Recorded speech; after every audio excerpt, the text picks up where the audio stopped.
balima Yiriba TV kanubagaw n'a filɛ bɔ aw kelen bɛɛ lajɛlen ni sɔgɔma k'aw to aw sigiyɔrɔw la bi maaba dɔ bɛ an bolo maa min ni a sɔrɔli ma nɔgɔn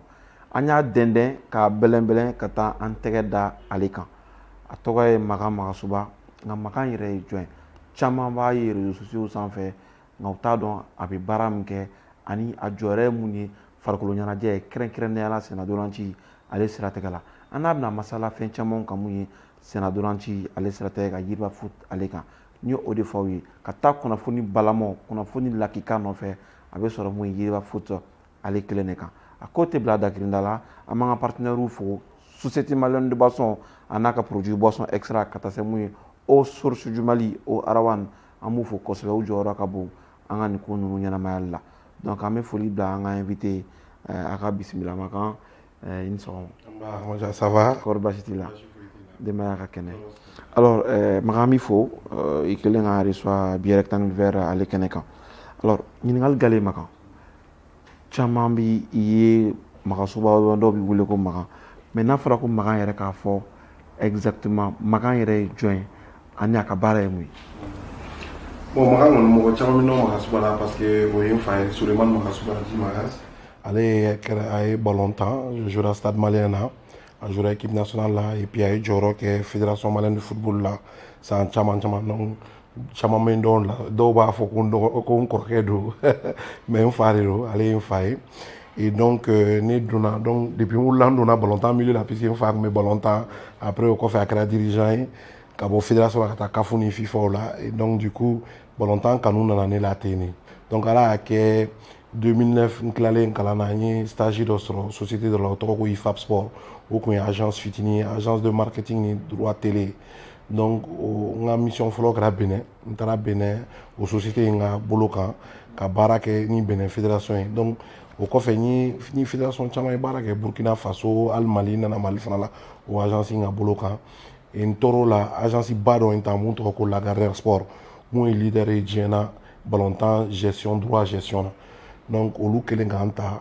n ye baara daminɛ yen nɔ fo ka na kɛ directeur des opérations Afrique la Lagardère la donc du coup ce qui a fait que n ye san 10 kɛ ballon tan in milieu la ne ka baara kɛrɛnkɛrɛnnenya la mun don ka sponsorw dɛmɛ ka sponsorw ɲini ka sponsorw accompagner parce que sponsorw bɛ wariba de bɔ ka don ballon tan na an bɛ production télé fana kɛ ani télé nationale bɛ baara kɛ pour que retransmission bɛ kɛ an bɛ droit feere u ma donc ne ka baara o de et puis dugu minnu bɛ kan organiser k'u dɛmɛ a organiser ɲuman na parce que n bɛ prestataire ɲumanw dɔn n bɛ baara in taabolo dɔn n b'a dɔn k'a fɔ mɔgɔw bɛ mun ɲini ni kan bɛ organiser donc n bɛ mɔgɔw dɛmɛ n'o sira ye donc n ka baara taabolo ka ca mais en résumé nin de don.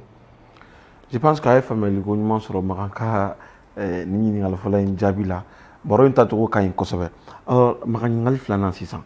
i ni Fédération Malienne de Football bolo bɛ ɲɔgɔn bolo an b'a ye i jɔyɔrɔ ka bon kosɛbɛ mun ye fédération fɛnɛ ka kow la alors ka se ka misimisi bɔ kuma in kɔnɔna la kɛrɛnkɛrɛnnenya la Makan jɔyɔrɔ ye mun ye Mali fédération ale kɔnɔna kow la? Bon, fédération kɔni de tout le temps moi j'aime n ka dugu ka di n ye kosɛbɛ donc ni n bɛ se ka n ka dugu dɛmɛ tout le temps n b'a kɛ et n y'a kɛ vraiment sans contrepartie wariko tɛ fɛn tɛ puisque je peux le dire aujourd'hui n ma deli k'a kuma fɔ mais bi n bɛ se k'a fɔ 2017 coupe taara c'est grâce à moi en grande partie 2015 je crois 2015 Mali coupe fɔlɔ min ta c'est grâce à moi en grande partie parce que recours mun kɛra pour que Mali ka se ka bɔ Mali éliminer Mali ka se ka qualifier parce que Benin mun joueur dɔw la joué minnu si ka kɔrɔ minnu ka papier ma ɲi ne de kɛra sababu ye à l'époque ka na n'a papier ye n ma deli k'a kuma fɔ mais bi n b'a kuma fɔ bi y'a don ye k'a fɔ quoi parce que a don n taara Benin n bɛ voyage dilan n ka affaire la Mali tun bɛ ka jouer Benin kama yen nɔ et ne sera yen dɔrɔn mɔgɔw nana n fɔ n ka hôtel la ko a ma ko k'aw ka denmisɛnninw bɛ se ballon tan na ne ko n bɛ se ballon tan na n ko mais u ma gagné u ko k'u ma gagné k'u n'u kɔrɔkɛw de tun bɛ ka jouer ne ko attention n bɛ ka mun fɔ n ko nin ye danger dɛ ko si k'a prévu bɛ mɔgɔ min bolo k'i yɛrɛ ka mɔgɔ don ne ko a bon n y'a tigi wele téléphone na a y'a wele a kulela a ko non Makan n ye n terikɛ ye mais nin bɛ wari de fɛ a la n ko non n ko m'a fɔ k'i k'a d'i ma fu i bɛ joli fɛ a la pour que an ka se ka fɛn sɔrɔ a ye wari hakɛya fɔ a ye wari kɛ a fɛ n ko n ko ok n ko y a pas de souci et n bɛ foli lase Amadou Diakité ma parce que ale de sababuba y'a kɛ ni recours marché la ale de recours suit l'ancien président de la fédération malienne de football Amadou Diakité ale de dossier in suit à l'époque parce que a tun bɛ CAF bureau exécutif la a ye dossier in suit CAF coulisse kɔnɔ fo kana kɛ dossier aboutira Bénin éliminera ka Bénin sanctionné 2 ou 3 ans an ka sɔrɔ ka qualifier an ka jouer Tunisie kama an ka Tunisie ci an ka taa CAN na an ka gagner CAN na donc ko in kɛra tan de bon fédération kura mun sigira Bavier m'a approché il m'a dit que vraiment a ka vision ye nin de ye et a bɛ fɛ k'a dɛmɛ n'a gagné na donc j'ai beaucoup aimé sa démarche parce que c'est un monsieur qui a beaucoup d'humilité mɔgɔ min don ani mɔgɔw bɛ kun parce que a t'a yɛrɛ wusaya mɔgɔw ma a t'a yɛrɛ bonya mɔgɔw ma donc il m'a approché donc a kelen k'o fɔ j'ai dit vraiment avec grand plaisir donc depuis o kɛra an ye ɲɔgɔn dɛmɛ ala y'a kɛ a sera ka kɛ fédération président ye donc an bɛ baara kɛ ɲɔgɔn bolo et mɔgɔ min don mun ka d'a a ka ko la il est vraiment à l'écoute il est à l'écoute ne bɛ kuma dɔ la n b'a wele k'a fɔ a président ni mun kɛra a ma diya n ye parce que voilà ne bolo a ma ɲɛ il m'écoute et a tɛ dimi a tɛ foyi a b'a fana ka argument de ye a b'a fɔ ah voilà a kɛra tan cogoya de la donc n'i y'o ye faama la mɔgɔ min bɛ mɔgɔ lamɛn a bɛ taa yɔrɔ jan et je reste persuadé que Mali bɛ projet ba mun na centre technique bɛna jɔ zone aéroportière la u b'o projet kan projet caman bɛ yen u bɛna ligues jɔ dans les 9 régions donc n bɛ fédération accompagner. Exactement. Journaliste, j'étais avec lui en Arabie Saoudite où il a signé un partenariat avec la Fédération Saoudienne de football mais Corona de haut tient. Juste ko ka kunnafoni dɔ di aw ma o yɔrɔ la makan bɔra ko mun fɔ sisan mun ye saoudiens u ye car 2 u y'o layidu di an bɛ se k'a fɔ cogo min na Bavier ma wa cariw yɛrɛ u sera mun ye Dakar déjà donc kunnafoni min ni a ma bɔ fɔlɔ ni a kɛnɛkɛnɛnin don donc olu bɛ sɔrɔ mun ye yiriwa fota ale kelen fana de kan an bɛ kuma tɔ ah vraiment exclusivité b'a bolo parce que nin kuma in kun ma bɔ a kuma anw ni ɲɔgɔn cɛ hali bɛɛ tɛ nin kalama hali fédération la donc yiriba vraiment aw bɛ kisɛ ɲini kisɛ b'a bolo effectivement u ye car 2 d'a ma an mɛnna a tiriki-tɔrɔkɔ la à cause du corona mais ala barika la o sera Dakar a procédure bɛ sen na je pense k'a bɛna se tile 2 in na donc vraiment c'est un peu ça l'état d'esprit c'est ka Bavier accompagner ka fédération accompagner pour que Mali Ballontan bɔra kɔkɔlɔ min kɔnɔ an ye san 3 san 4 kɛ ballon tɛ tan denmisɛnninw bɛ so ce n'est pas bon an ka dugu yɛrɛ image kan le Mali est un grand pays de football u b'a fɔ an ye tuma bɛɛ u dabali bɛ ban parce que fɔlɔ nin tun tɛ Mali la bɛn de tun bɛ Mali la an tun bɛ dudun da kelen fɛ ka bɔ da kelen fɛ. Merci o b'a to an bɛna don mun ye ɲininkali wɛrɛ kɔnɔ sisan Makan an caman b'a fɔ service marketing senna ndolanci ale siratigɛ la farikolo ɲɛnajɛ yɛrɛ siratigɛ la alors Makan n'a fɔra k'an ka e ɲininka sisan nɔ marketing du sport mun de don Makan bɛ se ka mun fɔ an y'a kan a nafa ye mun ye. Au marketing du sport c'est très simple ballontan ye fɛn min bi a bɛna nin wari de ballontan tɛ kɛ nin wari tɛ pour que ka wari sɔrɔ i bɛ mun kɛ i bɛ marketing de kɛ marketing ye mun ye par exemple Orange ye partenaire ye ballontan partenaire numéro 1 depuis des années Ernest fana ye partenaire u ye équipementier la sponsor u bɛna u bɛ wari di u ka panneau bɛ bila u ka t-shirt bɛ don boisson dɔ t-shirt filɛ nin ye extra R1 filɛ nin ye c'est pour que u fana ka publicité ka se ka ye donc visibilité ka se k'a ye mɔgɔ minnu bɛ aw kanubaga minnu bɛ aw lajɛ u k'a dɔn R1 ni mun tɛ R1 na u b'a curiosité ta u bɛ taa ɲini k'a lajɛ ka ji in nɛnɛ ji in da ka di ji ka di donc olu fana bɛ wari sɔrɔ ten tɔ donc marketing bɛ kɛ ten de o cogoya de la. Alors Makan an bɛ fɛ k'i da don sisan nɔ droit télé ko kuma in na. Bon droit télé ko c'est très simple c'est-à-dire que match dɔw bɛ kɛ par exemple ni Mali équipe nationale bɛ jouer Bamako télé droit tɛ Mali ta ye CAF de ta don parce que CAF de ka compétition don n'i bɛ don compétition na i bɛ règlement dɔ de signer donc o règlement na CAF bɛ fɛn dɔ ci o tɔgɔ ko formulaire 5 an b'a fɔ anglais la forme 5 u b'o ci ka na o kɔnɔna la u bɛ fɛn dɔw de sɛbɛn k'a fɔ ni Mali ka match bɛ kɛ Bamako ORTM ou bien télé nationale kan k'a filmer ni caméra 10 ye ou bien caméra 12 a kan ka kɛ o définition na nin de kan ka k'a la u b'o ci fédération ma fédération b'a signé ORTM b'a signé ni ORTM ma se k'a kɛ ni CAF b'a dɔn ko ORTM se k'a kɛ CAF bɛ mɔgɔ wɛrɛw ci kɔfɛ minnu bɛ na expert minnu bɛ na k'a baara kɛ et a wari bɛ tigɛ ka bɔ fédération kun ni Mali ka match don ni an ka club match don a wari bɛ tigɛ ka bɔ club kun mais CAF a plafonné je crois $40,000 de la a tɛ se ka tɛmɛ 26 millions kan donc n'a tɛmɛn'o kan à l'époque an minnu tun ye agence ye an de tun b'a tɔ sara donc 26 millions de bɛ tigɛ ka bɔ u ka wari la Donc c'est pour ça le Mali est quart en 2012, Mali est quart en Wartem en haute définition pour que qu'on éviter à l'époque président Amadou Toumane Touré de quoi que mais malheureusement Karim livré la Wati na Benani coup d'état y a non. Donc formation où est quart sur mais on m'a formé à la a Wati là nek mes positions dans la carrière là me permettait nganse ka aux décisions ta kana Wartem formé. C'est ce qu'on a fait. On est à Warsara, on a clip à la très bien à Warben à 35 millions de on sera couché pour que kana Wartem reformé. Mais malheureusement Wartem directeur à l'époque à la gagné la Baba Daga avec ma femme a kokani créé. Donc formation est massacrée là-bas. Donc du coup on a ni coach aujourd'hui à l'initiative équipe nationale de jouer kafu mo blakana pour que kana Wartem la équipement d'afa et avoir c'est une perte pour la fédération malienne. Bon si ça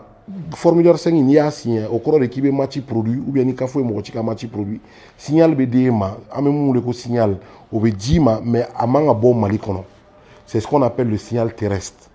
donc au match bon Mali kono au da toni Mali be jouer il va souvent ebe français il va faire la hortem avec tien parce que droit et hortem pour l'extérieur là parce qu'il va droit et hortem pour Mali don là il va sur français droit frère non canal plus c'est qu'à bon français et il va sur les États-Unis à faire le Bein Sport de Baboino et il va sur Kamali Boala Afrique francophone na au du Canal Plus ma Afrique anglophone du Super Sport ma droit avec éteigné pour que voir kacha donc si ça moi mon to fam bolo ko no ibita stade là va filmer non il sait OK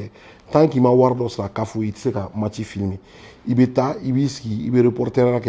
on sait qu'on appelle le droit à l'information il sait qu'on sur minute créer image sur ibe dauma. Donc, on a ni fait parce que le règlement de débat aller situer. Et Warbarero, je peux donner l'exemple. Un contrat monsieur avec Beansport à l'époque, 800 millions de dollars. Beansport aurait beau, aurait ça en bolo pour qu'il y ait un droit sur les 10 ans. Ou qu'il y ait un droit sur la chaîne. Donc, il y aura Wardeni. Ni quand mes frères, en télé nationale, on parle à peu près d'1 milliard au Bamo. Quand il y a 1 milliard, on y match, on y coupe Kafounifon. Donc, quand mes 600 euros, quand tu as 2022, là, quand tu as la 2023, bon, exemple, ça aurait exemple, parce que c'est anglais, sinon, ça enfla de bon donc, ça enfla droit de frima. Mais l'équipe nationale, match, on l'a fait à part. Donc, on a souvent match avec Mali jouer, il est à Wartem, parce que le Wartem n'a pas acheté les droits. Et même, on a frustration sur Facebook, ou bien énervé, c'est normal, c'est leur droit. Nere Bakli, à l'époque, le président Ibekaye, Mali, qui match de jouer,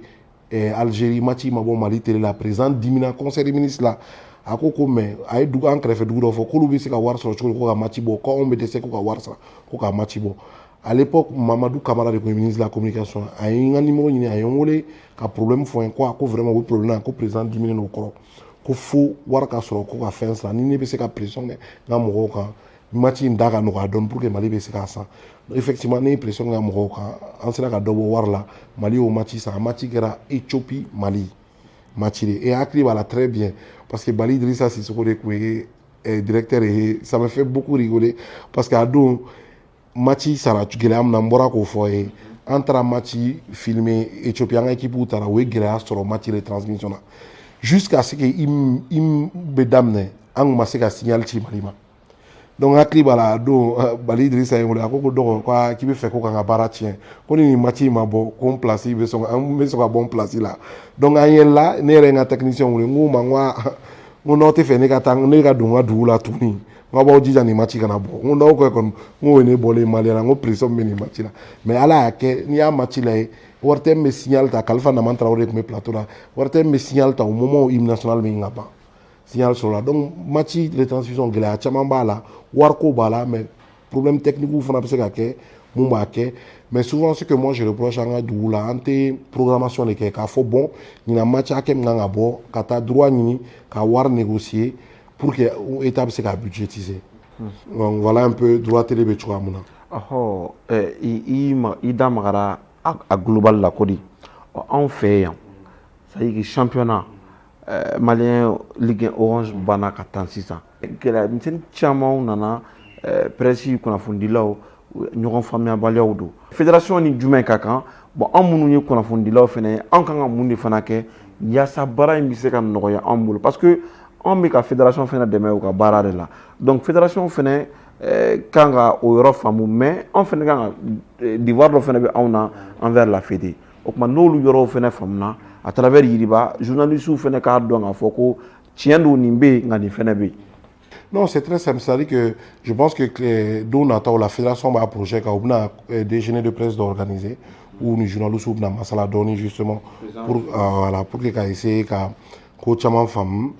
et donc au fait journalistes ou quand accrédité accréditation quand fait chaman quand au niveau là pour que journalistes ou droit sur mais c'est pas parce que les journalistes équipe c'est qu'à stade là qu'on a retransmission télé ou qu'on a retransmission radio il quand où il y a autorisation une fédération est fait. Et au ultrason mais souvent war de ça là donc on nous baigne fort clé flaina pour que familial cas de là quoi ni mou fort cafou niveau là c'est la même chose fédération niveau là c'est que droit et fédération d'état fédération fana ba di mo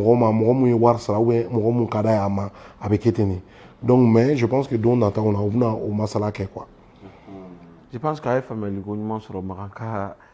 ni la aw munu me fɛ an ka jɛ ka nin baara in kɛ ɲɔgɔn fɛ aw ye jagokɛla aw ye sɔrɔ bosomaw ye téléphone numéro min ni a bɛ ka tɛmɛ aw ka écran duguma a bɛ téléphone numéro ninnu wele ni ala sɔnna an bɛ jɛ an bɛ ko caman bolora ɲɔgɔn fɛ société malienne de boisson n'a ka produit o source du Mali o arawan o du Mali a n'a ka boisson extra gamme bɛɛ lajɛlen an man kunta min na ka mɔ an bɛ u fo mun ye kɛrɛnkɛrɛnnenya la ka ji min ka sɔrɔ i ma bana ka dɔ fara ka kɛnɛya kan a fɔ ko arawan na o tuma ni jamu kan ɲi a kɔ kɔrɔma donnen don ni société SMB ale n'a ka produit ye société SMB n'a ka produit a lajɛ i ka galon bɔnda alors Makan an bɛ continuer ni jamu kan ye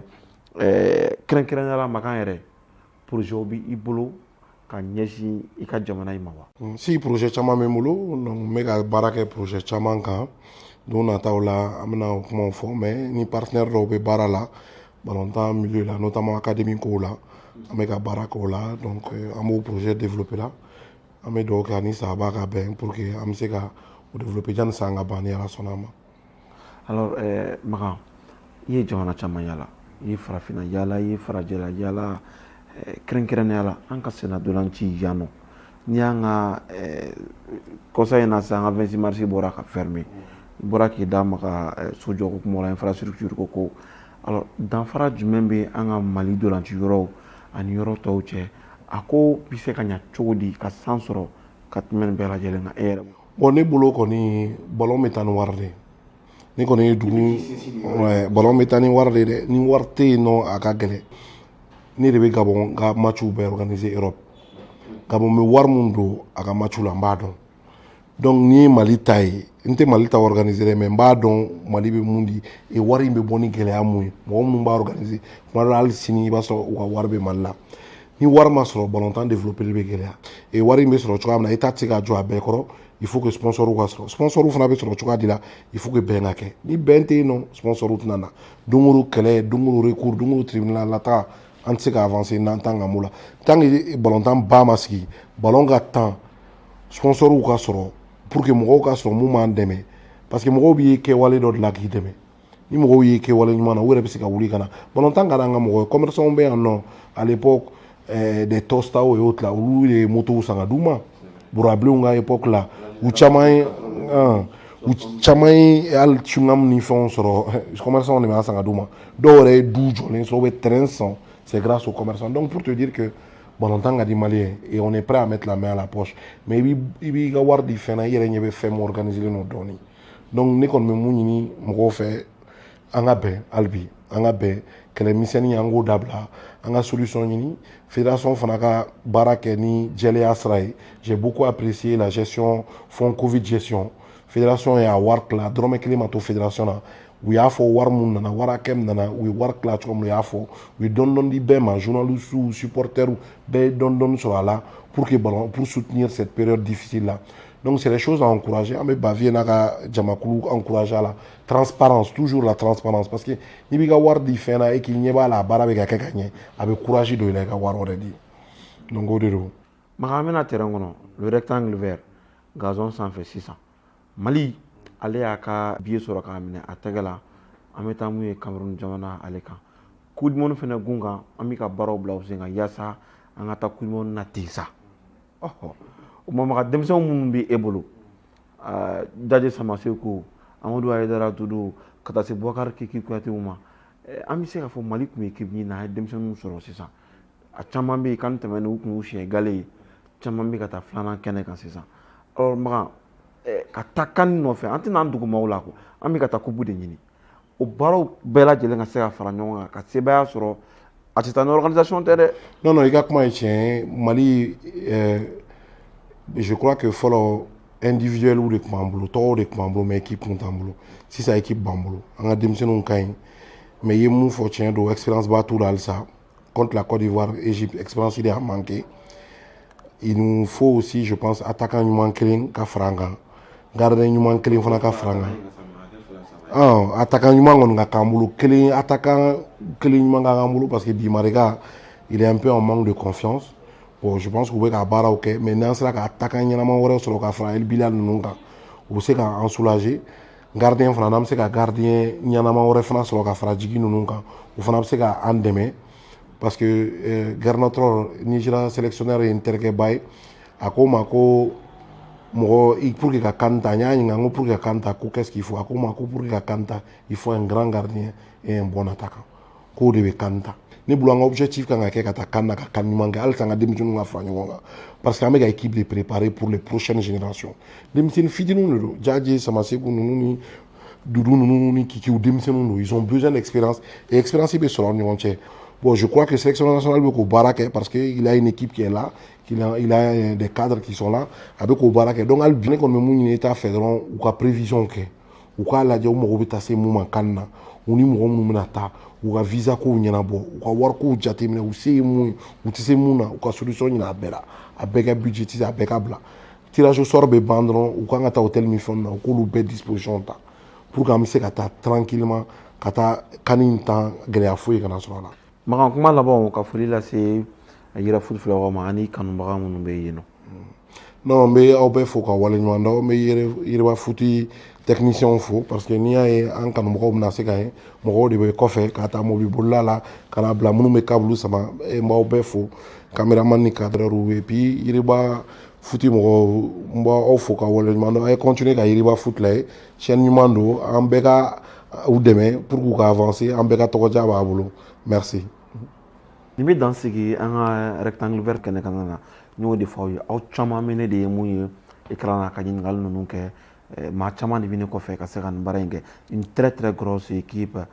o de bɛ n kɔfɛ yalasa an ka se ka nin baara in fara ɲɔgɔn kan an tɛ se ka bɔ jɛmukan in kɔnɔ cogo si n'an m'an ka partenaires olu fo Société Malienne de Boisson a n'a ka produit bɛɛ lajɛlen Boisson Extra ka taa se mun ye Oji Mali ma o Arawan u b'an dɛmɛ kosɛbɛ nin baara ninnu kɔnɔna la aw minnu fana bɛ fɛ ka na n'aw ka produit ye a bɛ fɛ ka lakodɔn Mali kɔnɔ Mali kɔ kan téléphone numéro min bɛ ka tɛmɛ aw ka écran in duguma a bɛ olu wele ni Ala sɔnna an bɛ jɛ an bɛ ko caman olu kɛ ɲɔgɔn fɛ cɛden bolo ka di kojugu Musa Ɲang n bɛ deli k'a fɔ aw ye a tun bɛ mun ye cadrage la Sori Banba ale ye sɛbɛnniw bɛɛ lajɛlen kɛ Amadjari Traoré ne tun bɛ kɛnɛ kɔnɔ yan ka nin bɛɛ lajɛlen fara ɲɔgɔn kan k'a di aw ma an b'a fɔ dɔrɔn ko aw k'an bɛn ka d'a kan vous informer à Yiriba est notre devoir.